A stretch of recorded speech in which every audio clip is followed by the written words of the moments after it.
Equilibrium में अभी तक हम लोगों ने एसिड, बेस और साल्ट के बारे में स्टडी कर लिया है, ठीक है। अब हम लोग को बफर सॉल्यूशन के बारे में स्टडी करना है कि बफर सॉल्यूशन क्या होता है।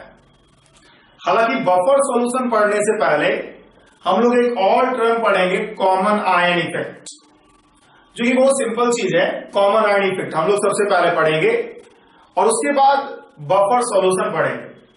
बफर सॉल्यूशन जो है कॉमन आयन इफेक्ट का ही एक बहुत अच्छा एग्जांपल होता है, इसीलिए हम लोग सबसे पहले कॉमन आयन इफेक्ट पढ़ेंगे, ठीक है।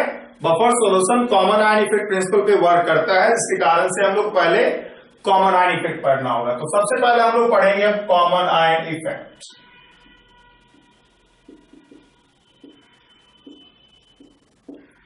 ये बहुत सिंपल सी बात है, ली शटल प्रिंसिपल का सिंपल सा यूज है ये, जो हम लोग केमिकल इक्विलिब्रियम में पढ़ चुके हैं।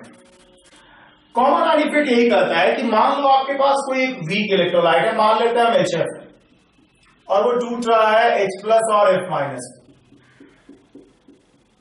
ठीक है। वो टूट रहा है H+ और F- में। अगर हम इस इक्विलिब्रियम में क्या करें, बाहर से हम ऐड कर दें एक ऐसा सॉल्ट जो कि वही आयन प्रोड्यूस कर रहा है जो कि ये वीक इलेक्ट्रोलाइट प्रोड्यूस कर रहा है, तो क्या होगा, क्योंकि F- इससे भी आ रहा होगा, इसलिए इक्विलिब्रियम क्या कर जाएगा, सप्रेस कर जाएगा, इक्विलिब्रियम पीछे लौट जाएगा। इसी को हम लोग कहते हैं कॉमन आयन इफेक्ट। मतलब कॉमन आयन इफेक्ट को डिफाइन किया जा सकता है कि common ion effect is a phenomena of suppression of an equilibrium due to presence of a source of common ion in the solution, ठीक है। और ये बहुत सिंपल सी बात है, आप ली शटल प्रिंसिपल पढ़ चुके हो और आपको पता है कि अगर हम कोई भी इक्विलिब्रियम में किसी चीज को ऐड कर रहे हैं, हम NaF ऐड कर रहे हैं मतलब F- ऐड कर रहे हैं, F- ऐड करेंगे मतलब इक्विलिब्रियम क्या होगा, बैकवर्ड जाएगा, तो इक्विलिब्रियम बैकवर्ड की तरफ मूव करेगा। यही सिंपली कॉमन आयन इफेक्ट है। तो हम लोग सबसे पहले कॉमन आयन इफेक्ट को डिफाइन कर लेते हैं। तो कॉमन आयन इफेक्ट होता है क्या, the suppression of an equilibrium reaction, the separation of an equilibrium reaction due to presence of a source of common ion, due to presence of a source of common ion is called common ion effect, is called common ion effect। इसी को हम लोग क्या कहते हैं, common ion effect कहते हैं। एक ऐसा आप सोर्स ऑफ आयन ऐड कर दिए इक्विलिब्रियम में जो कि कॉमन आयन प्रोड्यूस कर रहा है, एक ऐसा सॉल्ट ऐड कर दिया जो कि कॉमन आयन प्रोड्यूस कर रहा है, जिसके कारण से इक्विलिब्रियम सप्रेस कर जाएगा। इसी को हम लोग क्या कहते हैं, कॉमन आयन इफेक्ट कहते हैं। जैसे देखिए, इसको हम लोग एक सवाल के थ्रू अच्छे से बना लेंगे। जैसे कि हम सवाल आपको देते हैं, कैलकुलेट द pH ऑफ, या कैलकुलेट द H+ कंसंट्रेशन की बात करते हैं, H+ concentration of 2.5 m HF की वैल्यू जिसका दिया है 1.4 × 10⁻⁴ सॉल्यूशन। अब if 0.5 mole of NaF is added to 1 liter of this solution, then calculate H+ concentration। तब जो है आपको H+ concentration कैलकुलेट करना है। शुरू में आपको सिंपली HF दिया गया है सॉल्यूशन में, और HF का आपको इक्विलिब्रियम को मतलब H+ कंसंट्रेशन निकालना है। और उसके बाद जब आपको क्या किया गया, 0.5 मोल NaF डाल दिया गया है 1 लीटर ऑफ सॉल्यूशन में, तब H+ कंसंट्रेशन कैलकुलेट करना। आपको दिखेगा कि सेकेंड केस में क्या होगा, H+ कंसंट्रेशन कम होगा, बिकॉज इक्विलिब्रियम सप्रेस करेगा, क्योंकि आप NaF डाले हो। NaF क्या करेगा, F- प्रोड्यूस करेगा, जो कि कॉमन आयन इफेक्ट का केस हो जाएगा यहां पर। तो पहला हम लोग केस करते हैं कि सॉल्यूशन ऑफ HF सिंपली लेते हैं। ठीक है, तो वही स्टीम मेजर स्पेसिस आपको साफ दिख रहा होगा यहां पर कि HF है और वाटर है। अगर हम डोमिनेंट इक्विलिब्रियम की बात करें तो आपके सामने हम चलिए ना लिख देते हैं यहां पे 2.5 m है, इसका तो एक्सेस ही होता है। अगर हम K वैल्यू लिखें इसका तो कितना होगा 1.4 10 पावर माइनस 4, इसका KW वैल्यू 1 × 14। तो आपको साफ दिखेगा कि डोमिनेंट इक्विलिब्रियम आपका क्या है, डोमिनेंट इक्विलिब्रियम जो है HF का डिसोसिएशन है। तो HF का अगर डिसोसिएशन होता है तो H प्लस और F माइनस। इनिशियल कंसंट्रेशन की अगर हम बात करें HF का, इनिशियल कंसंट्रेशन HF का कितना है 2.5 है, 0 है और 0 है। फाइनल कंसंट्रेशन की बात करें तो 2.5 माइनस x मान लेते हैं, x और x आपको x से निकालना है, ठीक है। तो आप कैलकुलेट कर लोगे कि K will be equal to H plus F minus divide by HF।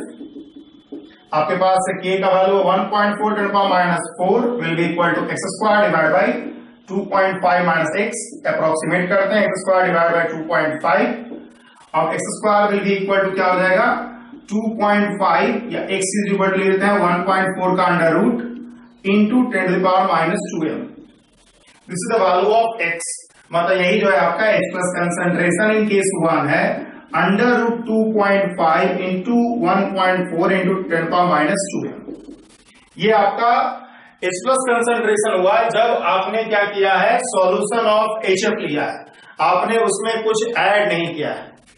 अब हम लोग दूसरा केस पढ़ने जा रहे हैं। दूसरा केस में हम लोग सॉल्व करेंगे कि जब हम लोग क्या करते हैं, जब हम लोग 0.5 मोल NF को ऐड करते हैं, ठीक है, हम 0.5 मोल NF को ऐड कर रहे हैं इसी सॉल्यूशन में, ठीक है। तो हम इसको बस रहने देते हैं भी, और हम क्या करते हैं कि if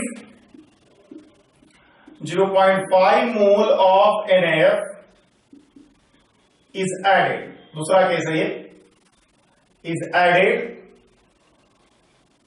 two 1 litre of this solution. इस सॉल्यूशन के 1 लीटर में अगर हम 0.5 मोल NF का ऐड करते हैं तो क्या होगा, देखो क्या कि NF मेजर स्पेसिस जो होगा हमारे पास हो जाएगा HF Na plus F minus और वाटर, ठीक है। HF की बात करें अगर हम तो 2.5 m है, ये 0.5 m है, ये भी 0.5 m है, और ये क्या है एक्सेस है, इसका कोई काम नहीं है। जैसा कि आप देख सकते हो कि Na प्लस क्या है, स्ट्रॉन्ग बेस का कंजुगेट एसिड है NaOH का, और स्ट्रॉन्ग बेस का कंजुगेट एसिड वीक होगा, इसलिए कुछ नहीं करेगा। अब बात हम करते हैं डोमिनेंट इक्विलिब्रियम का। तो डोमिनेंट इक्विलिब्रियम आपको HF का ही इक्विलिब्रियम होगा। यहां पे एक कंफ्यूजन होता है स्टूडेंट को कि F माइनस का क्यों नहीं हो सकता है।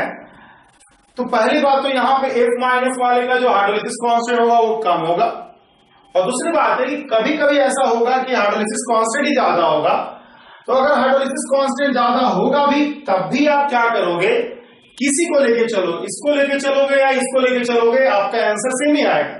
तो बेहतर है कि आप इसी को लेके चलो, इसके हाइड्रोलिसिस को नहीं सोचो, कंसीडर करो, इसी को लेके चलते हैं। डोमिनेंट इक्विलिब्रियम हम सीधा सीधी देख चुके हैं, K वैल्यू से 1.4 10 पावर माइनस 4, इसका K जो होगा तुम समझ ही रहो, KW बटा K होगा, 10 पावर माइनस 10 के ऑर्डर का होगा, और इसका K इक्विलिब्रियम तो सब लोग जान ही लो 1 × 10 power minus 14।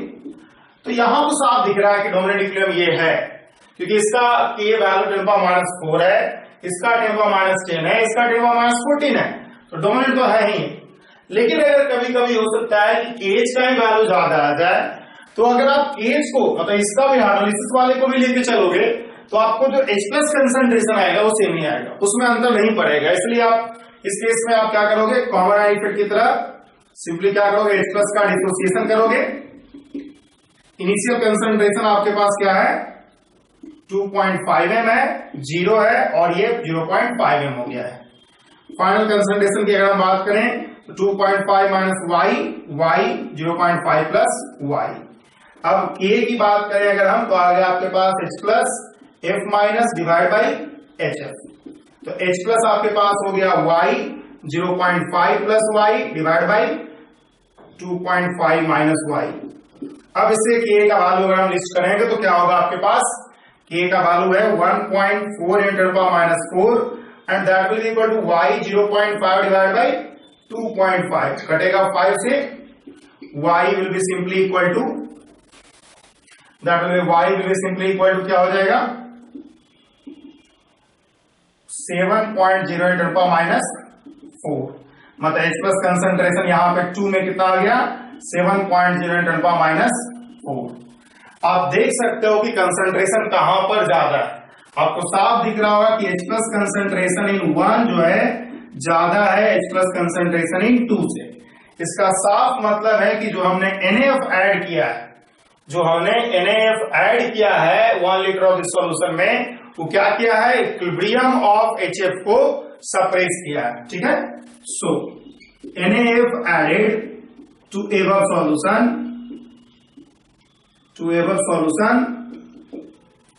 suppressed the dissociation of HF molecule, dissociation of HF के डिसोसिएशन को क्या करेगा, NaF जो होगा सप्रेस करेगा। आप अगर NaF ऐड करोगे तो HF का जो डिसोसिएशन हो रहा होगा वो क्या हो जाएगा, सप्रेस कर जाएगा।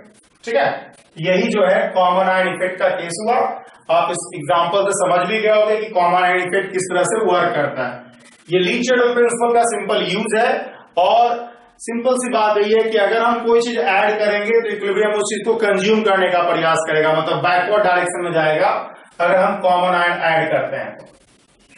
ठीक है, अब देखिए हम कॉमन आयन पे बेस एक बहुत अच्छा सवाल कराते हैं जो जेई पूछ चुका है।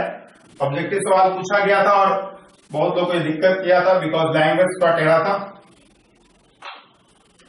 क्वेश्चन ये था, पूछा गया जो क्वेश्चन था वो ये था कि the pK value of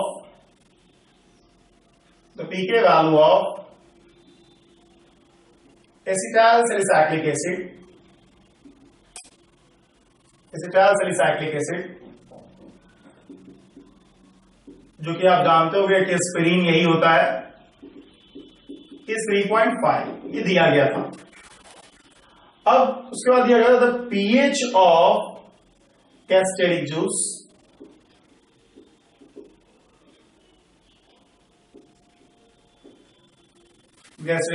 in human stomach is 2 to 3 and in small intestine is 7 to 8। ठीक है, पीके वैल्यू जो है एसिटाइल सैलिसाइक्लिक एसिड का 3.5 है, पीएच ऑफ गैस्ट्रिक जूस जो है ह्यूमन स्टोमक में 2 to 3 है और स्मॉल इंटेस्टाइन में 7 to 8। which of the following statement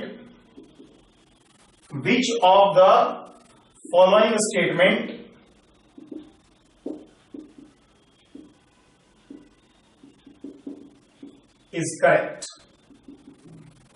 A option है aspirin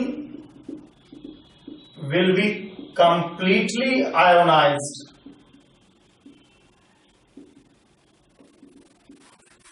in stomach and intestine, small intestine की बात करें तो दोनों में हो। Aspirin will be completely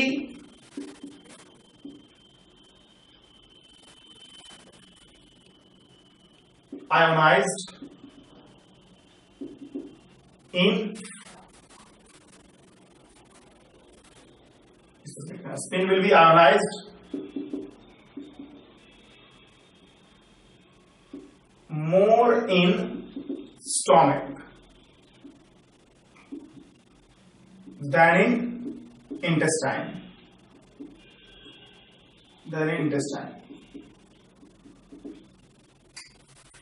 C of लिखते हैं, aspirin will ionized more in intestine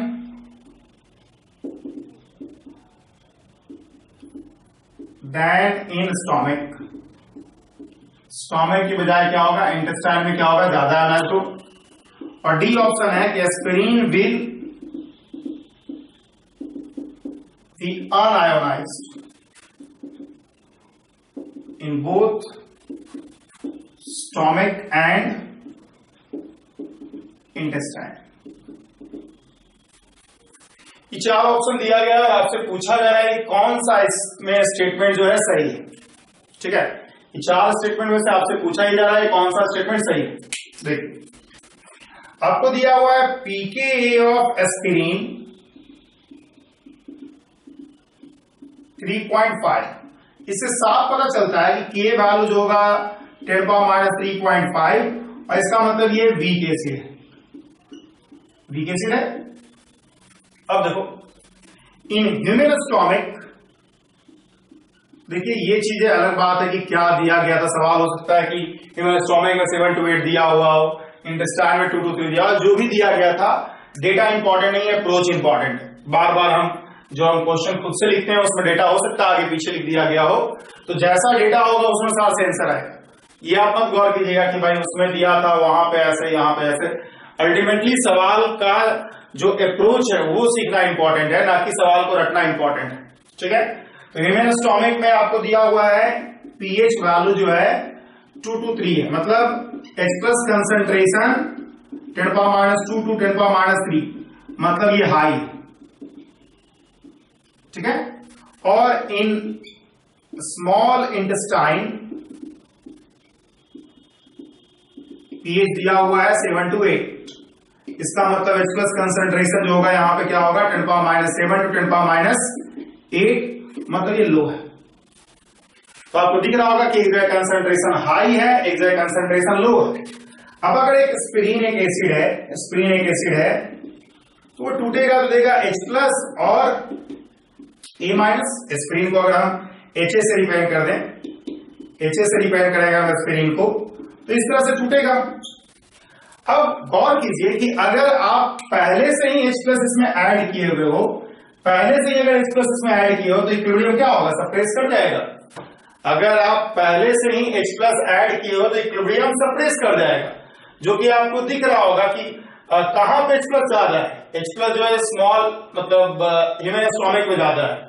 human stomach में आपका H+ कंसंट्रेशन हाई है, और H+ कंसंट्रेशन हाई होने के कारण H+ कंसंट्रेशन अगर आप बाहर से ऐड कर दो तो इक्विलिब्रियम सप्रेस कर जाएगा, मतलब डिसोसिएशन कम होगा। इसका साफ मतलब है कि ह्यूमन स्टोमिक में डिसोसिएशन एस्पिरिन का कम होगा, स्मॉल इंटेस्टाइन में ज्यादा होगा। तो एस्पिरिन विल बी आयोनाइज्ड क्या होगा, more in intestine than in stomach. C will be the correct answer. Intestine में ज्यादा होगा बिकॉज वहां पे दिख रहा होगा कि कंसंट्रेशन H+ का बहुत कम है, बेसिक मीडियम एक तरह से। तो बेसिक मीडियम जहां पे है, जहां पे 10⁻7 to 10⁻8 है, तो वो तो और H+ को खींचेगा, H+ को ट्रैप करेगा, तो और डिसोसिएशन ज्यादा होगा। तो गौर करना यही है कि कॉमन आइडेंटिटी का सिंपल सवाल था कि एस्पिरिन एक वीक एसिड है। एस्पिरिन जहां पे H+ पहले से रहेगा वहां पे कम टूटेगा, और जहां पे H+ पहले से नहीं रहेगा वहां पर ज्यादा टूटेगा। यही सवाल था, आपको दिया गया था कि स्टोमिक में ज्यादा है H+, इसका मतलब स्टोमिक में कम टूटेगा, स्मॉल इंटेस्टाइन में ज्यादा टूटेगा। यही आंसर होगा, स्मॉल इंटेस्टाइन में ज्यादा टूटेगा, स्टोमिक में कम टूटेगा। ठीक है, कम आयोनाइज होगा, टूटने का मतलब है आयोनाइज होना। ठीक है, तो यही कॉमन आइडेंटिटी का एक अच्छा सवाल पूछा गया था। स्टूडेंट इस सवाल में कंफ्यूज कर गए थे ये सब लैंग्वेज को लेकर के, aspirin, gastric juice, human stomach, small intestine, ये सब लेके कंफ्यूज कर गए थे, लेकिन है ये सिंपल कॉमन आइडेंटिटी का सवाल। ठीक है, अब देखिए हम लोग कॉमन आइडेंटिटी का प्रिंसिपल का यूज करेंगे और अगला पॉइंट पढ़ेंगे आइक्विलिब्रियम का। अगला पॉइंट है बफर सॉल्यूशन।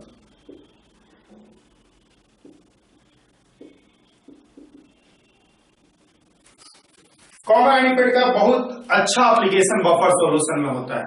ठीक है, कॉमन आइडेंटिटी का एक बहुत अच्छा यूज जो है बफर सॉल्यूशन में होता है। सवाल ये बफर सॉल्यूशन क्या है। देखिए, बफर सॉल्यूशन एक ऐसा सॉल्यूशन होता है जो अपने में चेंज इन पीएच को रेसिस्ट करता है अगर आप बाहर से एसिड या बेस इसमें ऐड करते हो।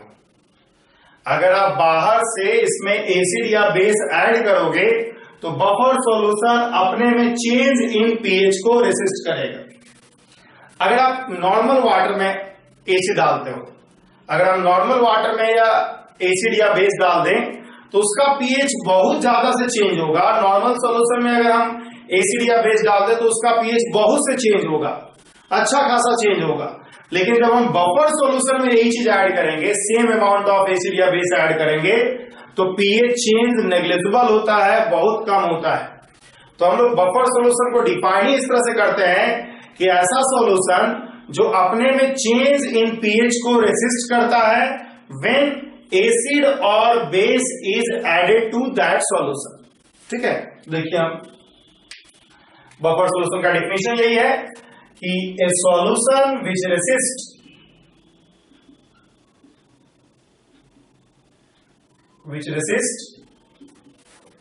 change in its pH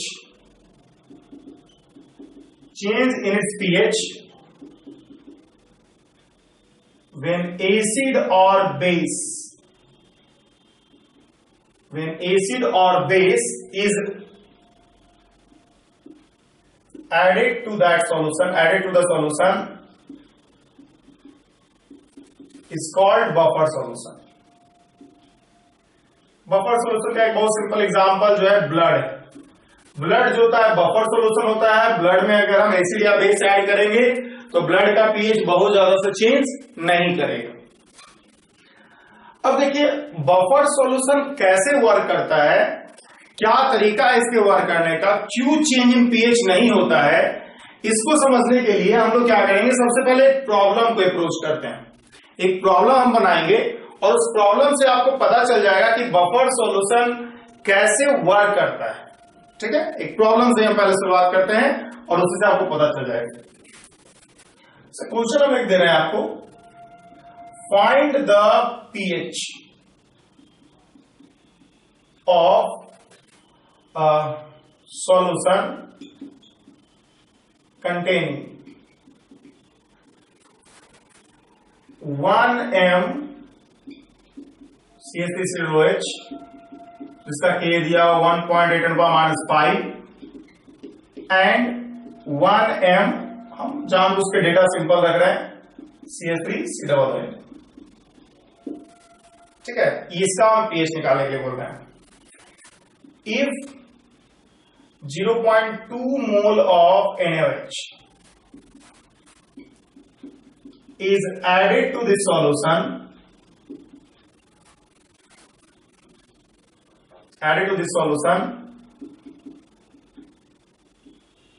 calculate the pH change। यहां पे 1 लीटर सॉल्यूशन लिया गया है, 1 लीटर सॉल्यूशन में हमने ऐड किया हुआ है। ठीक है, 1 लीटर सॉल्यूशन में अगर हमने 0.2 मोल NaOH को ऐड किया तो calculate the pH change calculate कीजिए। ठीक है, also calculate pH change when same amount of NaOH is added to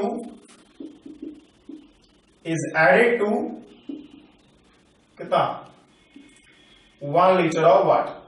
same amount of NaOH को आप क्या करोगे, 1 लीटर ऑफ वाटर में ऐड करोगे। सुनो, यही सवाल है। सवाल बहुत सिंपल है कि पहली बात तो पीएच ऑफ सॉल्यूशन आपको निकालना है जो 1m CH3COOH और 1m CH3COO- Na कंटेन कर रहा है। अगर हम इस सॉल्यूशन में 0.2m NaOH डाल दिए, 1 लीटर में डाला, 0.2m डाला, मतलब तब पीएच चेंज कैलकुलेट करना है, कितना से पीएच चेंज हुआ। सेम अमाउंट ऑफ अगर हम NaOH को अगर हम 1 लीटर ऑफ वाटर में ऐड करेंगे तब कितना से पीएच चेंज होगा। तो क्वेश्चन आप लिख लोगे, क्वेश्चन आप समझ रहे हो क्या है। हम जगह चूंकि कम है हमारे पास, इसलिए हम क्वेश्चन को मिटा रहे हैं। तो देखिए हम करते हैं इसका अप्रोच, इस सवाल को बनाते हैं। देखिए सबसे पहला केस में हम लोग देखते हैं मेजर स्पेसिस क्या होगा। तो जैसा कि आपको दिख रहा होगा कि CH3COOH क्या है, वीक एसिड है, और उसमें एक सॉल्ट ऐड किया गया है CH3COO माइनस Na+ और वाटर तो होगा ही। इसका कंसंट्रेशन 1m लिया गया है, इसका भी 1m लिया गया है, इसका भी 1m लिया गया है, और इसका तो एक्सेस होगा ही, Na+ कुछ करेगा नहीं। अब आप आसानी से समझ सकते हो कि कॉमन एंड इफेक्ट का ही केस है। तो कॉमन एंड इफेक्ट का केस है तो हम लोग इसका ये लगाते हैं कि degree of ionization, degree of dissociation बहुत कम होगा, क्योंकि कॉमन एंड इफेक्ट का मतलब यही है कि इक्विलिब्रियम सप्रेस कर जाता है। 1m है, 1m है, 0 है, 1 - x, 1 + x, x इनिशियल और फाइनल। हमने इनिशियल और फाइनल कंसंट्रेशन लिस्ट किया, तो K value will be equal to CH3COO minus H+ concentration divide by CH3COOH concentration. अगर आप K वैल्यू देखते हो तो K वैल्यू आपके पास कितना होगा, 1.8 × 5 and that will be equal to हो जाएगा 1 + x इंटू x 1 - x, और ये क्या हो गया, x के बराबर हो गया। और ये क्या होगा, H+ कंसंट्रेशन जो हो गया आपके पास 1.8 × 5 हो गया। साफ अप्रोक्सीमेशन वैलिड है, इसलिए हम कुछ करने नहीं जा रहे हैं। 5 - log 1.8। फिर pH इनिशियल हुआ कि जब आपने सिंपली क्या किया था, CH3COOH लिया 1m, CH3COO माइनस Na+ लिया और वाटर लिया। अब देखिए आपको दूसरा पार्ट में कहा जा रहा है कि if 0.2 m NaOH is added, हम m इसलिए ले रहे हैं बिकॉज 1 लीटर में बोला जा रहा है, तो 1 लीटर में अगर 0.2 मोल ऐड कर रहे थे तो 0.2 m ही ऐड करेंगे। देखो तो NaOH is added, then NaOH क्या करेगा, NaOH will react with acid CH3COOH। तो NaOH क्या करेगा, CH3COOH के साथ रिएक्शन करेगा और बनाएगा क्या, CH3COONA और प्लस वाटर। एक बहुत इंपॉर्टेंट पॉइंट ये है कि देखिए NaOH स्ट्रॉन्ग बेस है, तो NaOH स्ट्रॉन्ग बेस है तो कंप्लीट रिएक्शन करवाएगा। एसिड या बेस में कोई भी अगर एक स्ट्रॉन्ग होगा या दोनों स्ट्रॉन्ग हो जाए तो कंप्लीट रिएक्शन करवाते हो आप एसिड बेस, इस बात को गौर कीजिएगा। एसिड या बेस में दोनों में से कोई भी एक अगर स्ट्रॉन्ग है तो कंप्लीट फॉरवर्ड रिएक्शन होगा। तो अगर आपके पास ये 1.0 है, ये 0.2 है, ये 1.0 है, इसकी तो बात ही नहीं, एक्सेस है, तो फाइनली क्या होगा, ये 0.8 हो जाएगा, ये 0 हो जाएगा, 1.2 हो जाएगा, ये तो एक्सेस ही रहेगा। समझ रहे होगे आप कि आपका जो कंसंट्रेशन है वो घट गया और इधर बढ़ गया, इसका ये पूरा पूरा लिमिटिंग एजेंट ये हो गया, पूरा पूरा कंज्यूम हुआ, 0.8m हो गया तो 1.2m हो, ठीक है। तो अगर हमारे पास ये सिचुएशन है, देन अब हमारे पास मेजर स्पेसिस क्या क्या होगा, अब आप मेजर स्पेसिस क्या होगा, आपके पास हो जाएगा CH3COOH, CH3COO माइनस Na+ और वाटर। मेजर स्पेसिस वही है, बस कंसंट्रेशन अलग हो जाएगा, यहां पर 1.2m 1.2m और एक्सेस, कुछ करेगा नहीं।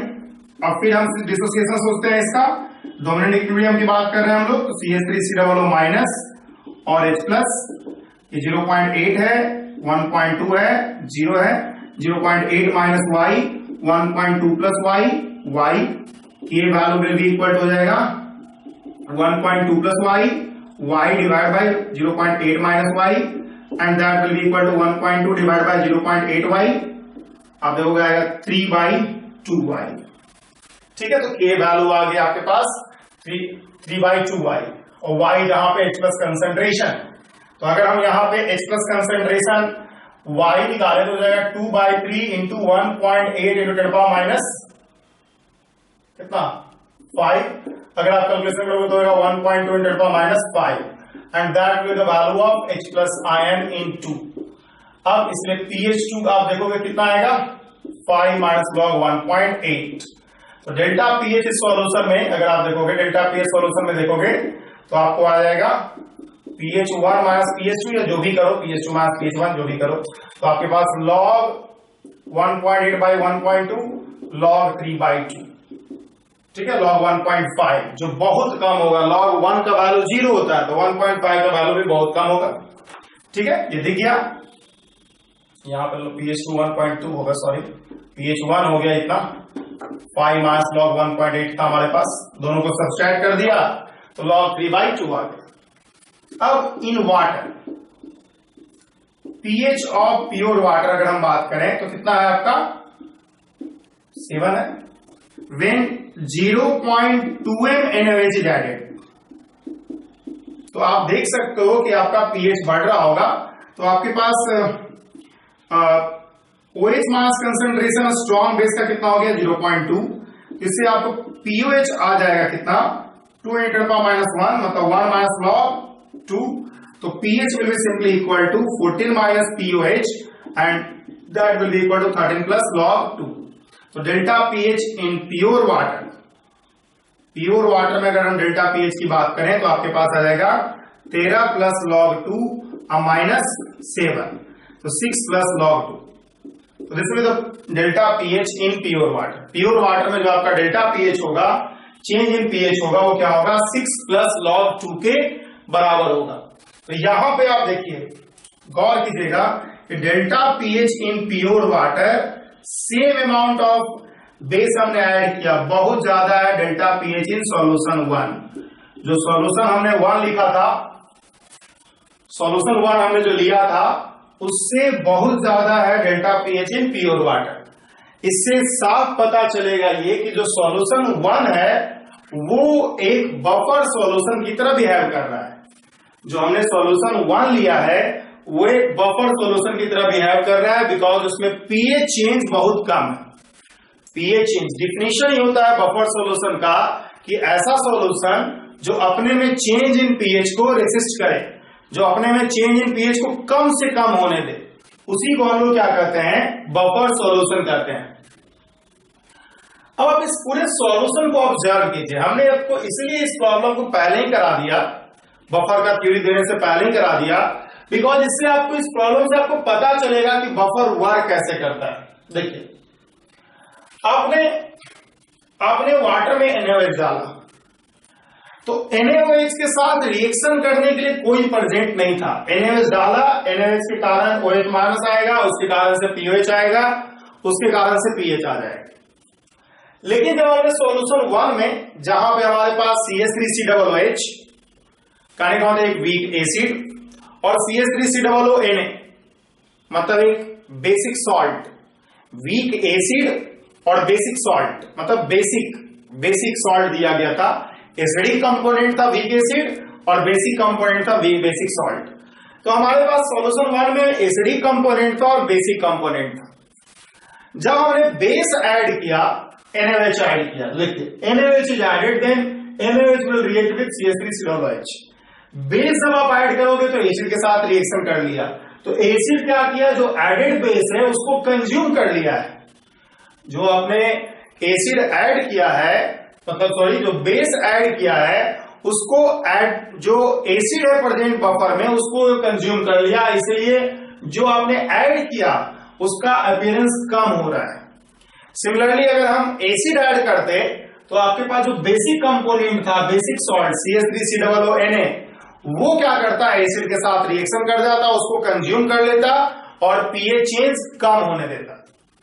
तो एक्चुअल में बफर सॉल्यूशन का जो प्रिंसिपल है, बफर सॉल्यूशन का जो मैकेनिज्म है वो यही है कि बफर सॉल्यूशन में एसिडिक और बेसिक दोनों कंपोनेंट होता है।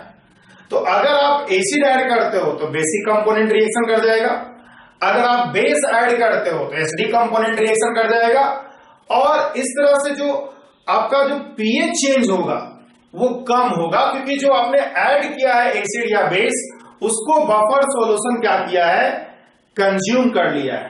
ठीक है, इस बात को गौर करना है कि बफर सॉल्यूशन में एसिडिक और बेसिक कंपोनेंट दोनों होता है, जिसके कारण से अगर आप ऐड करोगे एसिड या बेस तो बफर सॉल्यूशन उसको कंज्यूम कर लेगा, और बफर सॉल्यूशन के कंज्यूम कर लेने के कारण चेंज इन pH क्या होगा, कम होगा। तो अल्टीमेटली बफर सॉल्यूशन का यही मैकेनिज्म है। इस मैकेनिज्म को लिखते हैं, उसके बाद हम लोग टाइप ऑफ बफर सॉल्यूशन पढ़ेंगे।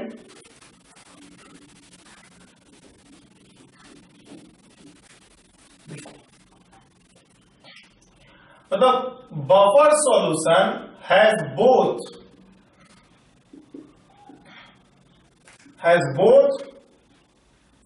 Acidic and basic component.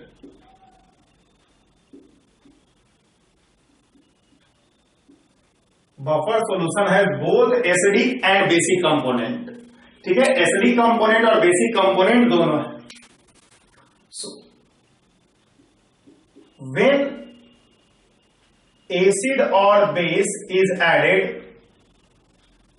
acid or base is added to buffer solution,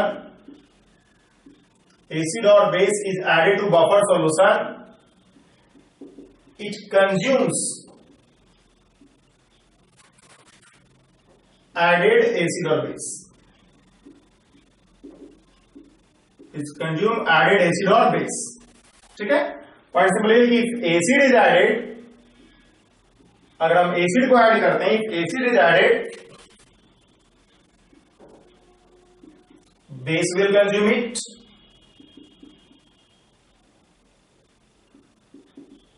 and if base is added, if base is added, acid will consume it। जो आपके पास बफर में एसिडिक और basic दोनों component है, वो उसका काम ही है कि जो ऐड कर रहे हो आप एसिड या बेस, उसको कंज्यूम करना। सो हेंस क्या कहते हैं, hence pH change occur by very small amount. PH change होगा बहुत स्मॉल अमाउंट से होता है, इसी कारण से पीएच चेंज कम होने का कारण यही है कि जो आप एसिड ऐड करोगे तो बेस कंज्यूम कर लेगा उसको, जो आप बेस ऐड करोगे तो उसको एसिड कंज्यूम कर लेगा, और पीएच चेंज क्या होगा, कम होगा। तो यही बफर सॉल्यूशन का मैकेनिज्म है। ठीक है, अब देखिए बफर सॉल्यूशन जैसा कि आप देख रहे होंगे कि एसिडिक और बेसिक दोनों कंपोनेंट है, तो किस तरह का एसिडिक और बेसिक, क्या कोई भी एसिड और कोई भी बेस मिलाकर के बफर बना सकते हैं? तो नहीं, बफर सॉल्यूशन हम लोग दो तरह का बना सकते हैं, वीक एसिड और उसका कंजुगेट बेस लेकर के जो कॉमन आयन इफेक्ट प्रोड्यूस करे, जिसके कारण से डिसोसिएशन कम होता है, और इसलिए आप पीएच का वैल्यू डायरेक्टली निकाल सकते हो इनिशियल कंसंट्रेशन की मदद से। ठीक है, तो बफर सॉल्यूशन जो होता है दो तरह का होता है। There are two types of buffer solution, there are two types of buffer solution.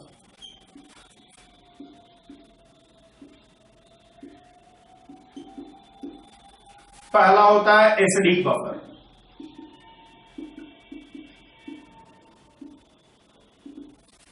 Acidic buffer में क्या होता है, बफर कंपोनेंट जो होता है इसमें, बफर कंपोनेंट मतलब जो बफर को बनाता है। ठीक है, बफर कंपोनेंट इसमें जो होता है, buffer components are weak acid and its conjugate base, weak acid and its conjugate base.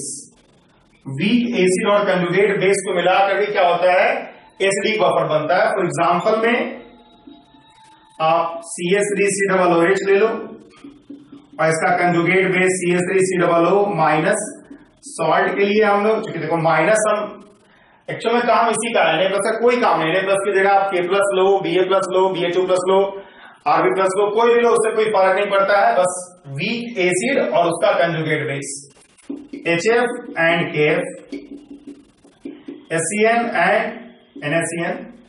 तो ये सब जो है कुछ वीक एसिडिक बफर का एग्जांपल है, वीक एसिड और उसका कंजुगेट बेस। ठीक है, दूसरा होता है बेसिक बफर। बेसिक बफर एक ऐसा बफर है जिसमें बफरिंग कंपोनेंट जो होगा वो क्या होगा, आप समझ सकते हो कि क्या होगा, यहां पर buffer components are weak base and its conjugate acid, weak base and its conjugate acid. Basic buffer में क्या होगा, बफर कंपोनेंट जो होता है वीक बेस होता है और उसका कंजुगेट एसिड होता है। फॉर एग्जांपल के लिए फॉर एग्जाम्पल के लिए क्या होगा, वीक बेसिक बफर जो होगा, एसिडिक बफर और बेसिक बफर, ठीक है। तो बेसिक बफर जो होगा वो क्या होगा, वीक बेस और उसका कंजुगेट एसिड होता है, जैसे कि NH4OH वीक बेस लिया हमने and NH4Cl, NH4 plus Cl minus तो आर्बिट्ररी है, वो Cl माइनस यूज करो या NO3 माइनस यूज करो या Br माइनस यूज करो या I माइनस यूज करो, उससे कोई फर्क नहीं पड़ता है। अल्टीमेटली आपका वीक बेस और उसका कंजुगेट एसिड, ठीक है। ये दो तरह का बफर सॉल्यूशन होता है। देख सकते हो आप कि दोनों तरह के बफर सॉल्यूशन में आपको एसिडिक और बेसिक दोनों कंपोनेंट है, और एसिडिक और बेसिक दोनों कंपोनेंट होने के कारण जब भी आप ऐड करोगे एसिड या बेस एक्सटर्नल, तो दोनों को, चाहे आप एसिड ऐड करो या बेस ऐड करो, दोनों को कंज्यूम करने का ये पावर रखता है, जिसके कारण से चेंज इन पीएच कम होता है। दूसरी बात है कि बफर सॉल्यूशन में देखोगे आपकी common ion effect principle work कर रहा है। आप डिसोसिएशन करोगे इसका तो NH4 प्लस आएगा, OH माइनस आएगा, इसका मतलब इसका डिसोसिएशन कम होगा, बहुत कम होगा। HCl का डिसोसिएशन करो आपको H प्लस Cl माइनस आएगा, Cl माइनस ऑलरेडी प्रेजेंट है, इसका मतलब कॉमन आयन इफेक्ट यहाँ पे वर्क करता है। तो बफर सॉल्यूशन जो है कॉमन आयन इफेक्ट प्रिंसिपल पे वर्क करता है, जिसके कारण से उसका डिसोसिएशन बहुत कम हो रहा होता है, ठीक है, इसलिए पीएच जो है हम लोग डायरेक्टली निकाल सकते हैं। देखिए यही बफर सॉल्यूशन है, टाइप ऑफ बफर सॉल्यूशन हमने बता दिया। अब देखिए पीएच ऑफ बफर सॉल्यूशन कैसे निकालेंगे। देखिए बहुत आसान है ये, हम लोग पीएच ऑफ बफर सॉल्यूशन का फॉर्मूला पढ़ते हैं, ठीक है, हम लोग पीएच ऑफ बफर सॉल्यूशन पढ़ रहे हैं। पीएच ऑफ बफर सॉल्यूशन के लिए हम लोग एक फॉर्मूला यूज करते हैं, हेंडरसन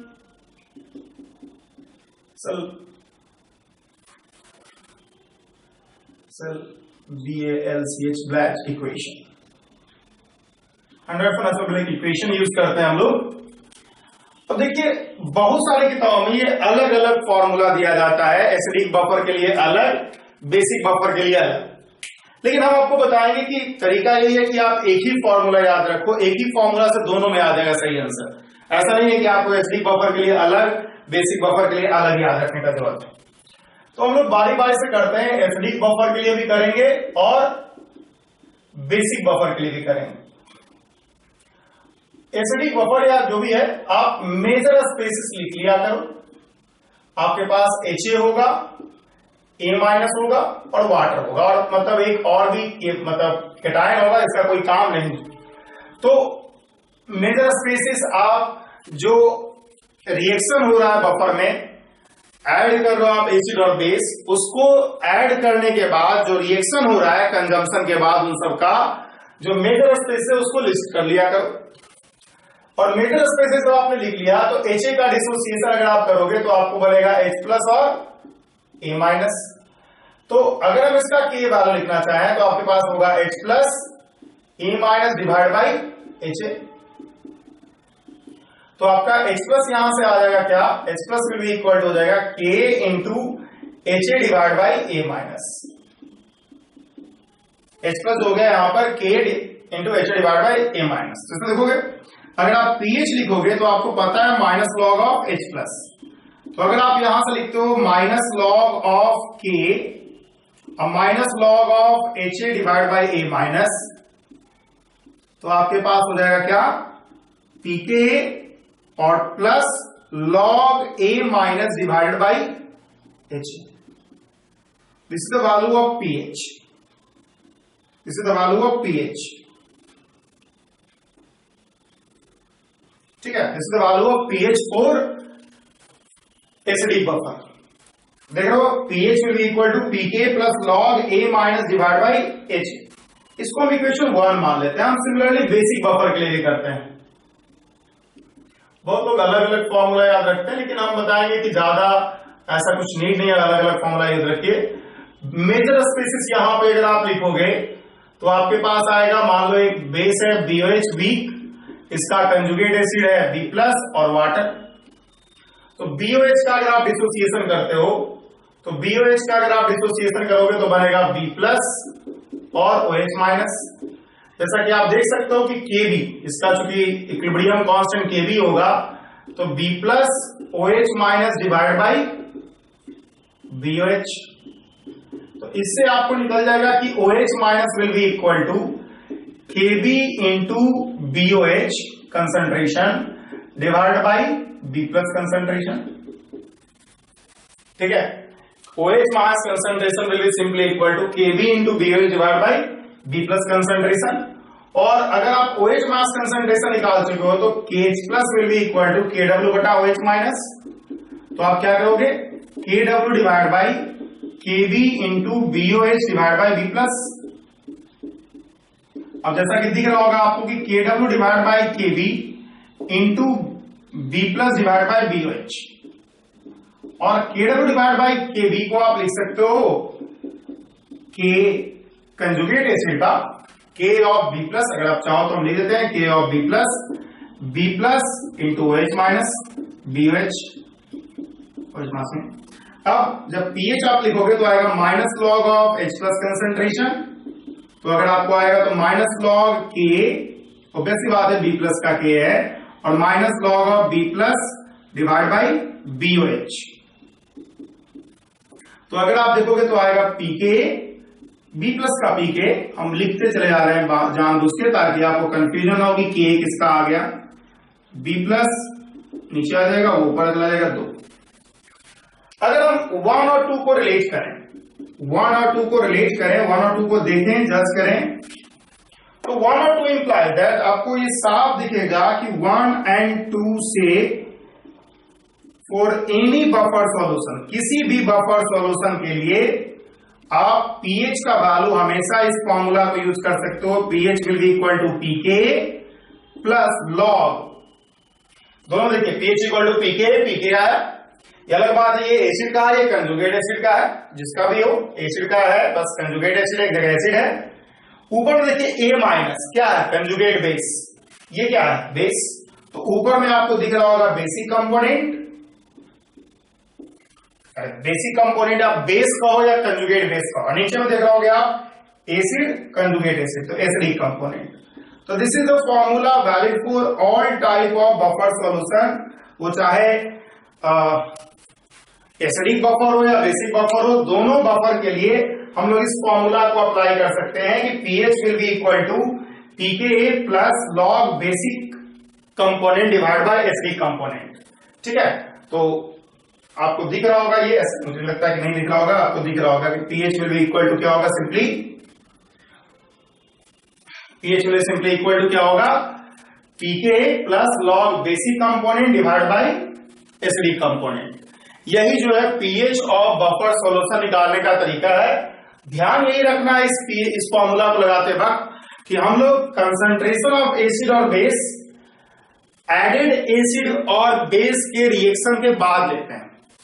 ठीक है, अगर आप ऐड कर दोगे, मान लो कुछ एसिड ऐड कर दिया गया, कुछ बेस ऐड कर दिया गया, तो एडेड एसिड और बेस के बाद जो रिएक्शन होता है एसिड और बेस के कंजम्पशन का, उसके बाद जो बेसिक और एसिडिक कंपोनेंट का कंसंट्रेशन होगा उसका रेशियो लेना होता है। ठीक है, ठीक है, अगले क्लास में हम लोग इस पे बेस्ड कुछ प्रॉब्लम करेंगे, बफर सॉल्यूशन बेस्ड प्रॉब्लम करेंगे, और बफर सॉल्यूशन के बारे में और कुछ पॉइंट बताएंगे, जैसे कि बफर कैपेसिटी के बारे में।